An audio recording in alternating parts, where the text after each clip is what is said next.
francia király fogja eljátszani Attila barátunk aki 1525-ben járunk, 500 évvel visszaforgatjuk az időkerekét, ott van a franciák frissen megfazott királya, 3 dolgot kell róla tudni, fiatal volt, jóképű és meggondoltan.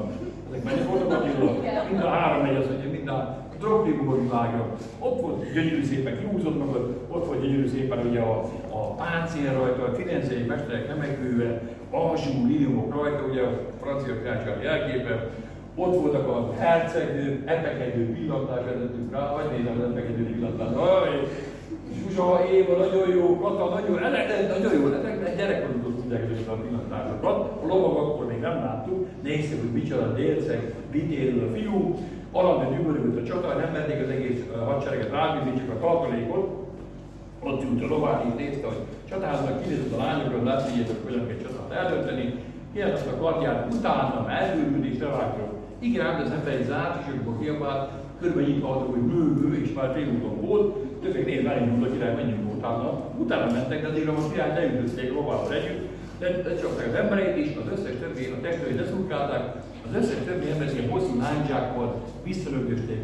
Szegény feküdt a földön, próbálták eszúrni, de nem bírták eszúrni, mert olyan volt a páncélja. Mit csinálunk? Ilyenkor fogjuk és beszélünk itt a hón alatt egyébként. Igen, ám az sem bűnöd, mert olyan meg volt csinálva a páncél, hogy ott is zárt, nem nyunkálok, vagy lefényképezzek bennünket, hülyén nézünk ki. A lényeg az, hogy a kisakot kinyíljuk a kisakosték, bele az arcába. Aha, nem ment a dolog, mert olyan jó volt a kisakosték, hogy egyiket jobbra kellett volna tenni, másik balra kinyíljuk. Hogy ebben a csatahelyében nem kellett el rubinkoszkázni, hogy nyílik ki ez a kisakosték, hogy adja vagy bígódot, hogy csinálja valami.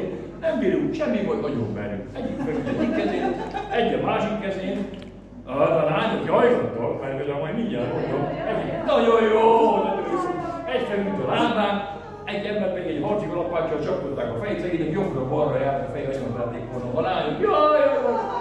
Gyerünk én, nem sumáljuk, jaj, mi lesz ez a jó? A sírotókó itt van egyébként.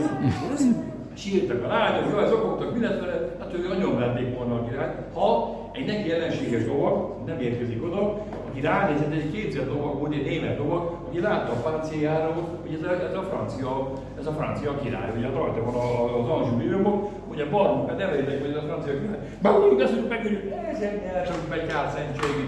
Királtott a kardját, egyet balra, egyet jobbra, egyből volt egy. Szóval emlékszem, hogy gyertek fiúk, fogjátok el, ez a francia király, ezért sok pénzt kapunk. Nem volt egy zsoldasnak erre az óra pénz, mint a dollárválság az elég a dollár elég. Megjelentek, akkor ez az ember. Gyertekünk, fogta elfogta a király, és már vitték is a legöngyöleget, elviszük szépen. A lányok jajlottak még, nem így lesz, hogy hiába jajlottak. Több mint egy évi szokságból a király egyébként, mint a nagy ezen kibírták váltani.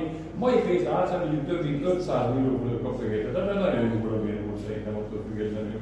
Igaz, a királynak a hetekig így járt a fejéken attól függetlenül. Na hát én megjutalmazom ezt a csapatot, mert ilyen sírokó fal már régen volt.